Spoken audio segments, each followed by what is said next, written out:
It has been 60 years since the Korean War broke out when North Korea attacked the South with about 200,000 troops on June 25, 1950.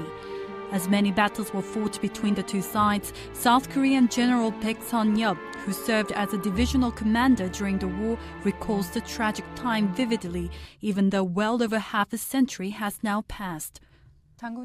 General, it has been 60 years since the start of the Korean War, but I'm sure you remember the war vividly. What was Korea's social and political situation like at the time?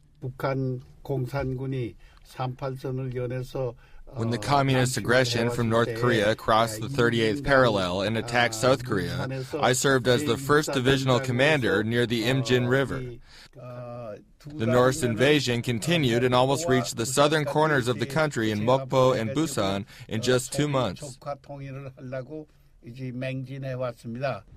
But South Korea and its allies were able to hold off the North and push them back near the Chinese border. But then, an enormous number of Chinese troops changed everything.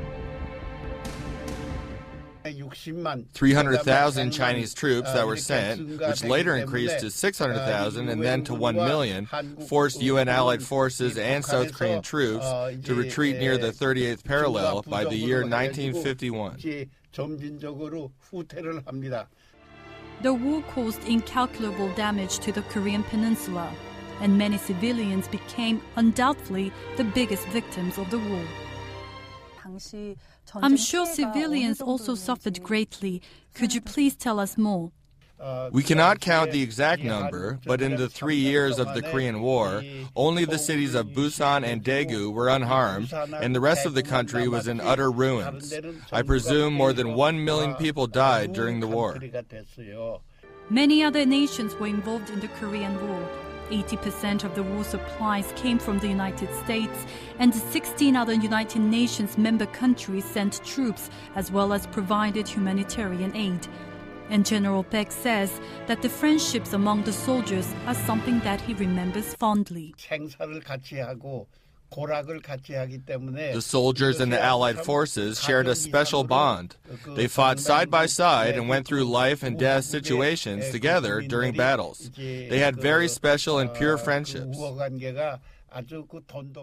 Now that 6 decades has passed, Korea remains the world's last Cold War frontier.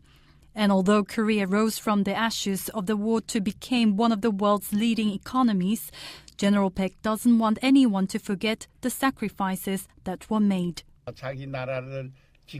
Our former generations fought against the communists for freedom. To remain an independent nation, I would ask the Korean military to strengthen national security, as we are still technically at war. 김나리, 아리랑 뉴스.